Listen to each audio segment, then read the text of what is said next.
Battlefield is arguably one of the most famous video game series of all time. When you think of FPS games, there's not many titles that come before Battlefield. The most recent release of Battlefield 2042 and its terrible reception has effectively ruined the possibility of a better game in the future. But to understand how Battlefield got this popular and how it ruined itself, we need to go back 2002. EA published a game called Battlefield 1942. The main appeal of the game was the multiplayer aspect of the game. Matching up with people across the internet was still a new thing. You could select your class of scout, assault, anti-tank, medic, and engineer. You could fly fighters and bombers, and control battleships, submarines, and aircraft carriers. You could use artillery, tanks, jeeps, AA guns, and mounted MGs, which is cool as shit for 2002. One of the main focuses of 1942 was the large map based on different locations of combat in 1942. The maps were focused on where real battles took place, like El Alamein and Wake Island. These innovative features would make the game wildly successful, selling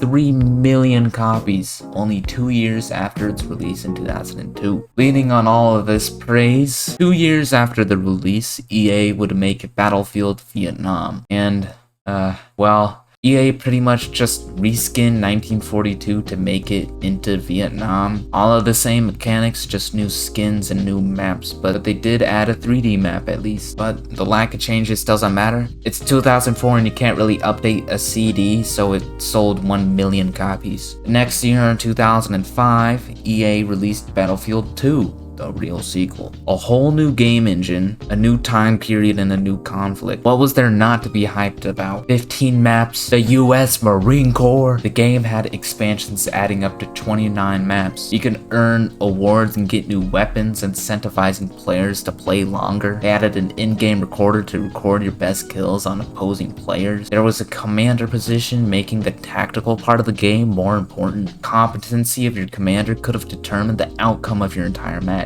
1 month after its release, I want you to guess how many copies it sold. 1.2 million. This was the best performing game of the year, receiving the best multiplayer game of 2005, and it went back to back in 06. Oh yeah, it also released it onto consoles, proving to be a great idea. In 2006, Battlefield 2142 was released, a game set in a dystopian future where the main conflict of the game is to fight for the land that's not frozen.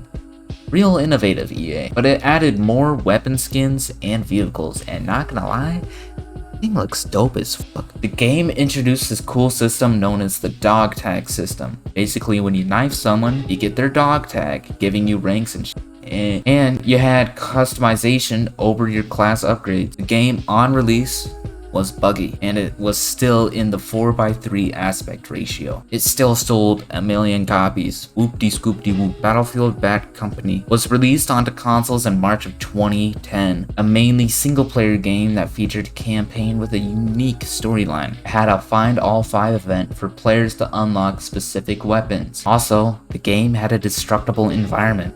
You know, blow up walls and shit. Apparently, 90% of the environment was destructible. The sequel, get this creative marketing, Bad Company 2, sold 2 million copies and was the 4th best-selling game in March of 2010. This modern warfare game featured new maps, new skins, 5 different game modes, more vehicles and aircraft. It had a solid single-player campaign and a great multiplayer game mode, and maybe the best feature of all, regenerating health. Battlefield 3 saw an amazing release, selling 5 million copies in the first week. It was 2011, and the Battlefield machine was firing on all cylinders. The beast looked like it couldn't be stopped. The new game introduced co-ops, more maps, skins, weapons, HUD, graphics, storyline, and reintroduced modes from previous Battlefield games. The single-player campaign was set in a world war in 2014. It did not follow a storyline, rather various flashbacks on the main character. Sadly though, EA started to get greedy. You see, to play online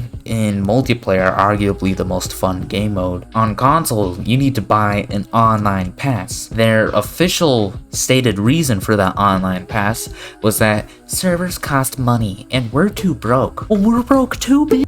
Anyways, a big helping factor in the performance of the game's sales was the marketing campaign. They put a MiG-21 on display at a gaming convention. That's dope as shit. EA wanted to destroy Call of Duty. They put over $100 million into just marketing. They also tried this cool new thing called pre-orders. Seemed to help boost and hype the game up. Yeah. EA also released several DLCs, but I'll let it slide because the base game was good. Battlefield 4, 2 years after Battlefield 3. New HUD, new skins, new models, new campaign, and reintroduced Commander mode. Let's go! Other than that, not much new. A new campaign is a follow-up to the old one. Set in a modern era, it still felt really similar to the last game. Oh, and a fun quote here for you to remember later. A brand that EA is deeply passionate about, and a fan community that EA is committed to. Pigs. Battlefield 4 releases, and it's buggy as shit. There's so many glitches and crashes that it was terrible or amazing depending on what games you like to play. Because of this, EA saw a dip in sales compared to Battlefield 3.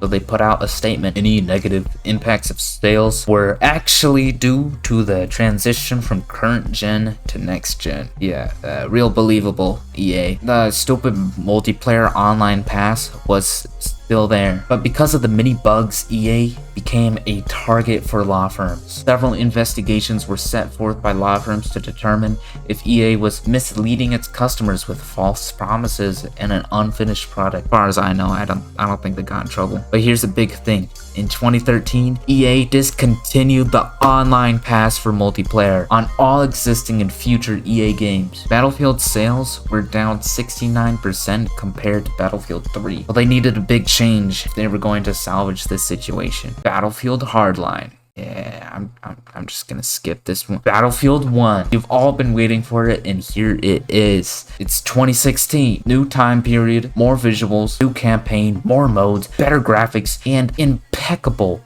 amazing, beautiful sound design. Battlefield 1 sold over 15 million copies. This game's success is incomprehensible. I'm sure I don't have to describe any of the new things to you because there's like a 104% chance that you've played this game. And in case you are in that 0% chance, here's some of the highlights that this game made. The single player campaign has weeks worth of content. It follows World War I stories across the war on all sides, jumping to between stories as different missions, and some of the cinematic shots are some of the best I've ever seen. The weapon control is amazing. The weapons feel like they are real weapons with proper damage. The bolt action makes you, die. So many different game modes in the multiplayer part. Like, Jesus. Man, I don't know. This game is just amazing.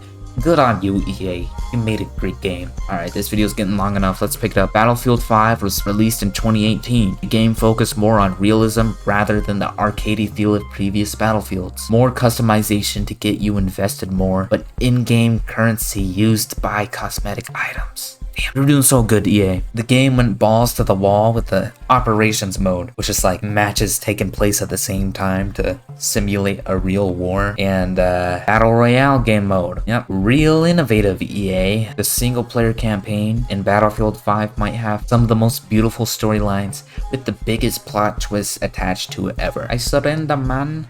Bitch. Don't even get me started on The Last Tiger, man. Fuck you, Schroeder. Anyways, Battlefield 5 sold half physical copies of Battlefield 1. And at the end of 2018, Battlefield sold only 7 million copies, which fell far from EA's expectations of the predicted sales. Now we finally arrive. Battlefield 2042. Futuristic weapons, drones, turrets, new vehicles, airdrop, but EA said, fuck single player, you will only get a multiplayer mode. With only 3 choices of multiplayer modes. What crack were the Battlefield devs thinking? Hey, so we need something to get people to buy the game again, Let's remove almost all of the game modes.